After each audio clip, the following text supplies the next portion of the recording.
एक गांव में नंदू और रमेश नाम के दो मस्तमौला दोस्त रहते थे। दोनों की दोस्ती ऐसी कि गांव में उनकी हरकतों के किस्से मशहूर थे। दोनों दिन भर मिलकर मस्ती करते, किसी पेड़ के नीचे बैठकर गप्पे हाँकते और कभी कभी छोटे मोटे शरारते भी कर देते। उनकी दोस्ती गांव के हर इंसान को पता थी और हर कोई उनकी जोड़ी को पसंद करता था। एक दिन गांव के सरपंच ने सभी गांव वालों को बुलाया और कहा कि एक हफ्ते के अंदर गांव की सफाई करनी है, क्योंकि बड़े अधिकारी आने वाले हैं। अब गांव की हालत ऐसी थी कि जगह जगह कूड़े के ढेर लगे हुए थे और लोग सफाई के नाम से कतराते थे। लेकिन नंदू और रमेश ने सोचा कि इस बार कुछ नया किया जाए और गांव के लिए कुछ अच्छा भी हो जाए।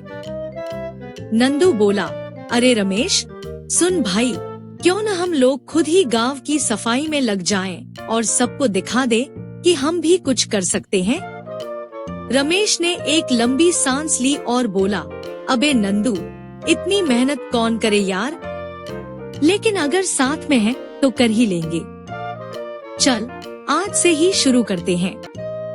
दोनों ने झाड़ू, बाल्टी और कूड़ा इकट्ठा करने का सामान उठाया और काम में लग गए। वो दिन भर गली गली में सफाई करते रहे। गांव के लोग पहले तो उन्हें देखकर हंसे। किसी ने कहा, अरे ये मस्तीखोर क्या कर रहे हैं, लेकिन धीरे धीरे उनकी मेहनत देखकर लोगों का नजरिया बदलने लगा। दूसरे दिन गांव के कुछ और लोग भी उनके साथ शामिल हो गए। देखते ही देखते पूरे गांव में सफाई का जोश फैल गया और गांव चमचमाने लगा। एक हफ्ते के अंदर गांव इतना साफ सुथरा हो गया कि जब अधिकारी आए तो उन्होंने गांव की तारीफ की और सरपंच ने भी नंदू और रमेश की हिम्मत को सराहा। इस घटना के बाद नंदू और रमेश की जोड़ी की और भी इज्जत बढ़ गई और गांव के लोगों ने समझा कि मस्ती अपनी जगह, लेकिन जब जरूरत हो तो काम में भी पीछे नहीं हटना चाहिए।